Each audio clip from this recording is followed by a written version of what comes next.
Rebonjour tout le monde, bienvenue dans le Lab Max Energy. Deuxième partie, électricité de base. La deuxième partie qu'on appelle calcul. Calcul est un peu plus technique.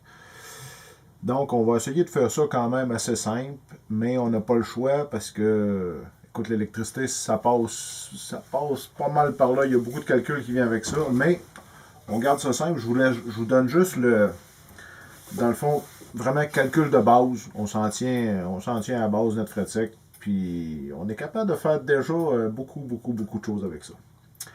Donc je vous présente la loi d'Ohm version améliorée. Non, peut-être pas améliorée, mais version Yannick. C'est quoi la loi d'Ohm? Dans le fond, c'est des constantes qu'on peut calculer. Fait que dans le fond, c'est un triangle, c'est bien simple. En haut, on a le voltage. Ici, on a la résistance. Ici, on a l'ampérage. Avec ça, on peut calculer à peu près tout ce qui se rattache à l'électricité. Alors, les gars, la base est toute là. La vraie loi d'Ohm, le vrai médaillon, normalement, c'est U pour tension, aucun rapport. R pour résistance. Et ici, c'est I pour intensité. Bon. J'aime mieux VRA parce que c'est bien vrai. Fait qu'on retient ça de même. C'est bien vrai. VRA. Donc, à quoi ça sert cette histoire-là? Dans le fond, on a trois variables. Voltage, résistance, ampérage. Si on veut calculer une variable à partir de deux autres, on fait seulement que cacher la variable qu'on veut calculer. Donc, si je veux trouver la résistance dans un circuit, je viens cacher ma résistance. Puis à ce moment-là, je vais faire mon voltage divisé, parce qu'il est au-dessus, on divise par l'ampérage. Donc, voltage divisé par ampérage, ça va nous donner la résistance. Fait que je vais vous mettre des chiffres là-dessus. Exemple, qu'on veut trouver la résistance et puis qu'on a un système qui fonctionne à 10 volts et 1 ampère. Donc, qu'est-ce qu'on va faire? On va faire 10 volts divisé par 1 ampère, ce qui nous donne 10 ohms. Si on veut essayer avec, exemple, 10 volts et 10 ampères, 10 volts divisé par 10 ampères, ça va nous donner 1 ohm. Simple comme ça. On peut mettre tous les chiffres qu'on veut là-dedans. On va être capable de trouver la résistance. Good? Deuxième étape. Si on veut savoir le voltage, on vient cacher le V. On va faire résistance multipliée, parce qu'ils sont un à côté de l'autre. Fait qu'on va faire résistance multipliée par ampérage. Je mets des chiffres là-dessus. Exemple, une résistance de 10 ohms avec un ampérage de 10 ampères. Donc, 10 multiplié par 10, ça va nous donner 100 volts. 10 fois 10, 100. Ensuite de ça, on met d'autres chiffres dedans. 1 ohm avec un 10 ampères. Fait que 1 fois 10, ça va nous donner 10 volts en haut. Même chose pour ampérage. Si on vient cacher ampérage, fait qu'on va se trouver à faire voltage divisé par la résistance. Donc, exemple, on met un chiffre là-dessus. 10 volts divisé par 10 ohms. 10 divisé par 10, 1. Fait que ça va nous donner 1 ampère. D'autres chiffres, 100 volts divisé, 100 volts divisé par 10 ohms, 100 divisé par 10, ça va nous donner 10 ampères. Regardez-les comme il faut, ce petit tableau-là, rappelez-vous-en. C'est bien vrai, là, c'est bien vrai. Tous les calculs électriques de base, c'est tout ça.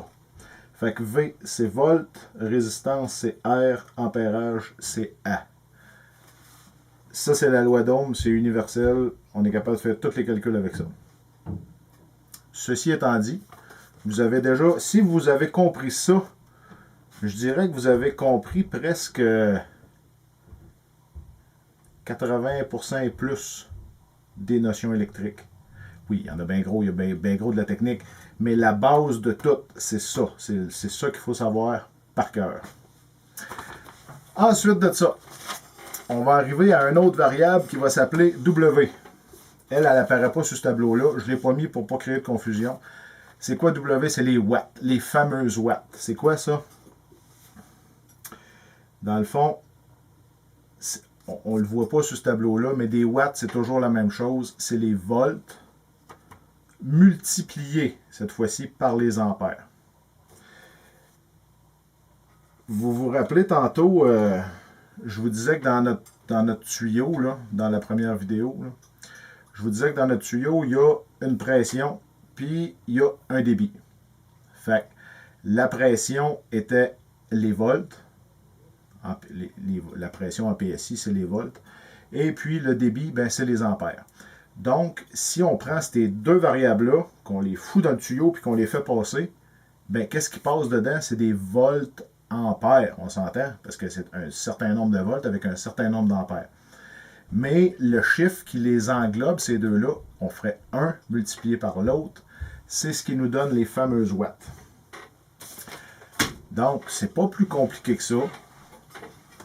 Ben, oui, c'est un peu plus compliqué que ça, mais on tient ça simple pour l'instant.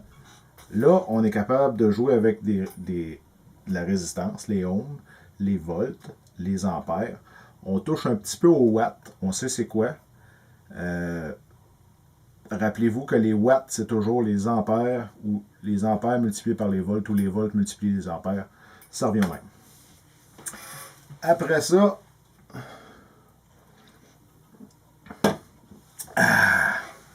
comment dire de Pepsi. Après ça, on arrive au fameux watt-heure.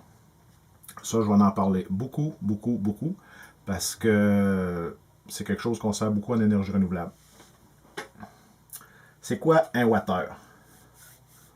On connaît les volts, on connaît les ampères, on connaît un peu les watts. Dans le fond, des watt-heures, c'est un travail ou une quantité d'énergie donnée pendant un temps donné. Fait qu'on se rappelle tantôt que dans notre tuyau, il passait des volts, des ampères, donc de la pression puis du débit, qu'on appelle 1 multiplié par l'autre, ça donne des watts. Donc, il passe des watts dans mon tuyau. Qu'est-ce que je vais faire avec ces watts-là? Si je remplis, exemple, un bol. Je n'ai pas de bol, là, mais ça va me prendre un certain temps pour remplir mon bol. OK? Fait que là, tant que ça va me prendre pour remplir mon bol, je peux dire que j'ai effectué un travail, le travail de remplir mon bocal. Fait que si ça me prend 1 heure pour remplir mon bocal, ben, je peux dire que j'ai 1 watt-heure qui a d'énergie ou d'eau qui a rentré dans mon bocal. Fait qu'on on arrive avec une notion de temps. OK? Un autre exemple, il y en a souvent qui me disent un globe de 100 watts là, qu'on visse, là, ça prend combien de watts-heure? Ça dépend toujours du temps. C'est toujours le facteur temps.